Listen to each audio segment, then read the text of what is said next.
If it wasn't bad enough, and the Met wasn't already full of miscreants and deviants, it seems that they're so desperate that they've asked hundreds of retired plod who have their own misconduct history to return to the force in order to bolster their numbers. I mean, why not simply stop misconduct hearings altogether and keep the cretinous twunts you already have? They've already been trained to your high standards after all. It's been said that 250 former plod who had already been disciplined by the Met have been asked to return due to their valuable skills, with a further 100 who retired before their hearing while still under investigation have also been contacted about returning.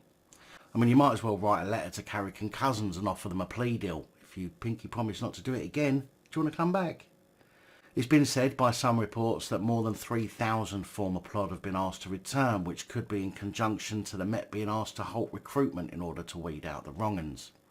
I mean, it sounds like a cracking plan. Bring back the wrong-uns who have been booted out so you know who the wrong-uns are, instead of hiring new people and having to work out if they are wrong-uns when they start raping the public.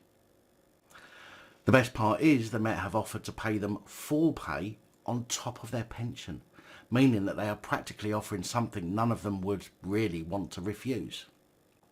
Personally, I think the pensions should be stopped whilst they're back working, and then their pensions resume again when they retire. No, actually that's a lie. Personally, I would rather them all stay where they are. I'm simply not able to keep up with the number of reports coming out as it is. A source said to be close to Suella Braverman, the Home Secretary, is said to have said, "This is worrying, and the Met Police should be making sure any officers coming into the force are of the highest quality." No shit. And this isn't the way to go about it, so why has she not already stepped in and prohibited this from happening? Mark Rowley, latest Commissioner of the Met, has recently published his 9-point plan to reform the force after the wake of scandals, including the high-profile cases of Carrick and Cousins, and he promised to turn around the force, which he insisted is full of tens of thousands of hard-working and honest officers, and tens of thousands of cretins.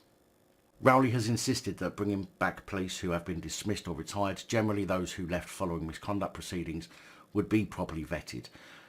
But how can this be if they've been misconducted? They simply shouldn't be allowed back anyway. Such a sad state of affairs. It's like watching a goldfish out of water flopping around gasping for one last breath.